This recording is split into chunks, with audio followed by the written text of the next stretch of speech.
Gemini, this is for you.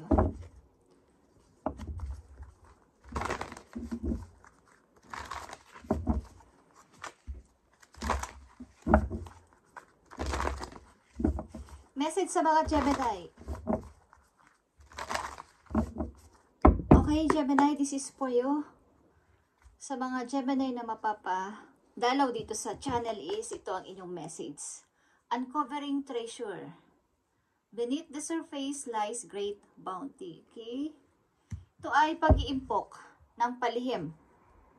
Kahit sa mga kasama nyo sa bahay o kahit sa mga malalapit sa buhay ninyo ay ang pag-iimpok ng palihim para sa inyong kinabukasan. Okay?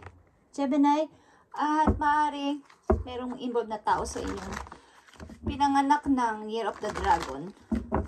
Siya yung matipid sa inyong family. May matipid na person sa inyong family. Siya yung tagapagtabi. Kapag matipid, kuripot, at tinatabi yung hindi siya basta-basta gumagastos ng mga bagay-bagay na hindi naman kailangan. Okay? Gemini, ang message na to ay para sa'yo ngayong April 13, 2025. Para sa mga Gemini, ibigay mo ang tamang message sa kanila. Nandito ang magical blessing. Gemini, magical blessing. Whatever you are going through, you're being assisted by magical fairy blessings. The fairies say you can bless others too. Okay. Dahil sa unang message mo na uncovering treasure is ikaw ay maaaring makakatanggap ng anumang mga hindi inaasahang biyaya. Kaya kung makakatanggap ka ng ganito, Gemini, is i-bless mo rin ng ibang tao. Kumbaga, wag mong, kung nararapat silang tulungan o nararapat bigyan ng tulong ay huwag kang magdamot. Okay? Or i-share mo yung iyong knowledge, i-share mo sa kanila yung iyong technique sa ganitong paraan, strategy, idea para sila ay magkaroon din ng blessing na katulad ng sa'yo. Okay, Gemini? Something na mga blessing na papating sa'yo ay hindi mo inaasahan. Kung ano man ang iyong ginagawa sa inyong kasalukuyan, ina-assist ka na yung mga magical fairy. Okay? Magical fairy blessings. Kaya sinasabi dito na kung ano man ang matanggap mo na hindi mo inaasahan mga biyaya ay matuto ka din mag-share sa iba kung kinakailangan lang. Okay? Kung dapat naman na alam mo naman sa tao ang hindi talaga nangangailangan ng tulong is alam mo yun sa sarili mo kung sino nagsisinungaling sa'yo. Okay? Gemini? Para sa inyong message na to, I need 4 messages dito sa inyong maaaring kasalukuyang sitwasyon na may kinalaman dito sa uncovering treasure. Ikaw maybe ay mabuting leader sa iyong trabaho. Ikaw ay sinusundan ng mga tao at sinusunod. Okay? Kumbaga, nagpa-follow sila sa iyong mga salita at ina-idol ka nila. Okay? Like nito, Gemini, ito ay iyong energy, the lovers. Maybe meron kang mahal na tao o meron kang tinulungan na mahal mong tao. But ito ay, kumbaga, meron ka kasi pag-ibig sa tao na to. Mahal mo kasi siya. Kaya, kung ano man yung kanyang, may nakikita ka mga hindi magaganda, parang red flag na is, andun ka pa din sa pagtulong sa tao na to. Kaya ang unang message sa'yo ay uncovering treasure. Huwag mong pasanayan ng isang tao kahit mahal mo pa na ikaw ay abusuhin. Gemini, lalo na sa paghingi nila ng tulong sa'yo, okay? Kahit ito ay mahal mo pa. Huwag mong pasanayan ang mga ganitong tao sa buhay mo. Okay? Magbigay ka lang ng help sa mga alam mong hindi ka lolokohin. Ang unang message sa'yo ay Wheel of Fortune. Nakikita mo ang Wheel of Fortune. Baga, andito na naman ang opportunity. Handang-handa na ulit na tumigil o parang tumutok sa'yo ang opportunity o magpakita o magparamdam ngayong April o ngayong taon na to, Gemini. So, wag mo itong papalagpasin. Kung sakali man na dumating ulit ito, is protektado ka ng iyong mga fairy blessings. Fairy blessings, okay? Magical fairy blessings. At nandito din ang 4 na ito ay mga angels mo, okay, na nakaprotect sa'yo saan mang dako ka pumunta. Mayroon dito mga direction. Saan ka man pumuntang place, kung ano man ang trabaho mo sa ngayon, ginagawa mo is, pero protektahan ka. At something na marami ka pa rin gustong matutunan simula sa araw na to. Yeah. Knight of Swords.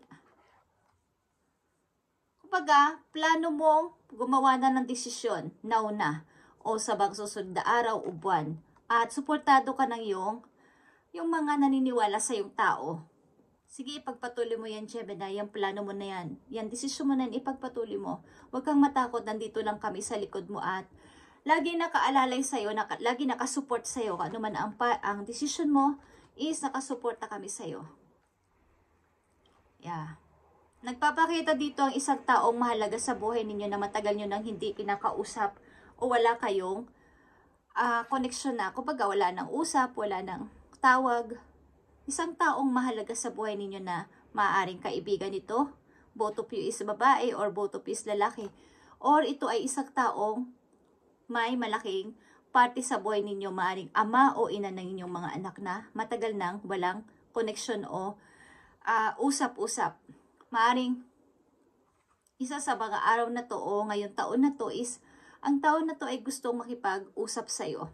Want to talk. Magkaroon na ng peace, magkaroon na tayo ng pag-uusap, na magkaroon na tayo ng mahinahong pag-uusap. Okay? Dahil tayo naman ay may pinagsamahan. At nandito ang Page of Wands. Isang young energy ito. Maaaring ito ay anak mo, na may mga gustong mangyari sa buhay na hindi, parang disappoint siya, na hindi naman niya magawa. Want niya ng ganito, want niya ng ganoon, pero hindi naman niya ma-start. Okay? Gemini? Maaaring may anak kayong bata o teenager na may mga gustong i-start sa buhay, but kulang siya sa tiwala sa kanya sarili. Kulang pa siya sa pag-i-encourage ninyo o ng ibang tao na mahalaga sa kanya. Message sa mga Gemini na nandito sa reading. Message sa mga Gemini na nandito sa reading. Parang ditong energy nyo ay may Aquarius dito, Scorpio, at fire energy. Okay? Dito din ang Libra. Lion, dito ang Leo. Message sa mga Gemini na nandito sa reading. Ipakita bang message sa kanila ngayong April 13, 2025. Okay, nandito ang Sundress. Gemini, do it for you. Okay, do it for you. Ibig sabihin, kahit ano pang nangyari, ano pang mangyayari sa'yo is, harapin mo ito at ipagpatuloy. Walang makakapigil sa'yong mga binabalak, kundi kumbaga, always rewrite. Kung hindi mo talaga i-rewrite ang iyong story, kung i-stop ka na lang is walang maaaring magsimula ulit. Kumbaga, gusto mong i-fix ang isang bagay, gusto mo ulit mabuo ka as ang daming na wala sa iyong buhay dati, is gawin mo na ngayon. Okay? Gawin mo na ngayong taon na to, ngayong buwan na to, o ngayong mga susunod na buwan kung gusto mo lang. Okay, Gemini?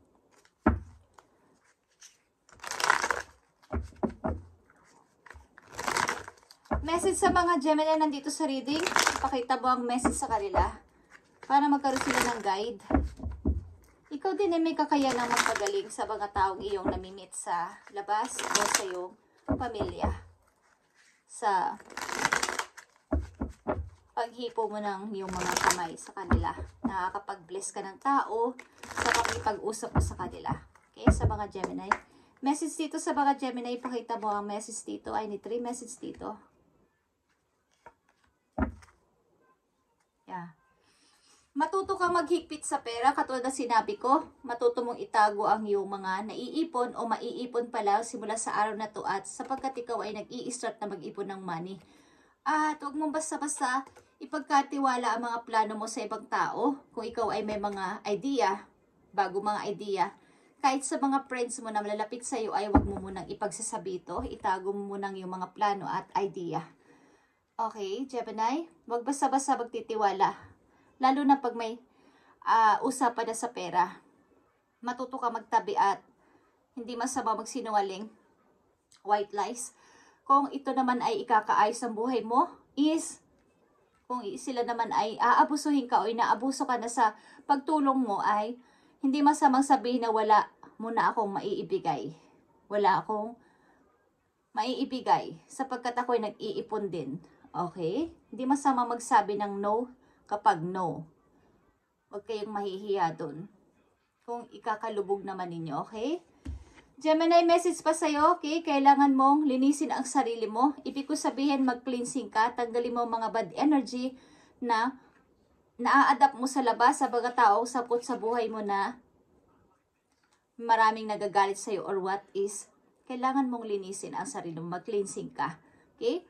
Maaaring kaya nahahadlangan o nabablock ang iyong mga blessing na papating dahil sa mga bad energy na pumapasok sa iyo, tahanan, mga taong nakakausap mo na may mga negative na kaisipan, at mga chismis sa paligid, mga usapan ng buhay ng may buhay. Huwag niyong i-entertain yan sa inyong isip. Dahil yan ay mapupuno ng bad energy ang inyong soul. Okay? Kailangan niyong mag-cleansing. Mga unexpected na kaganapan is nangyari sa pamilya mo nang hindi mo gusto. Biglang pag-aaway, biglang pagkawasak ng pamilya. Away dito, away doon. Hindi kasi matured pa ang relasyon na to kung ito ay pag-ibig. Hindi pa to matured, kaya nabuwag ang inyong foundation of love. Maaari talaga meron dito yung energy, maaaring ito'y anak mo na nagdadalang isip kung siya ay lalayo sa'yo o hihiwalay na ng bahay or maghahanap ng trabaho sa ibang lugar. Okay, wala pa siya sa tamang, kumbaga, takot pa siyang mawalay. Sa'yo, Gemini, kung kayo ay may anak na medyo pwede na magtrabaho. So, magical blessing ito parating sa mga Gemini. At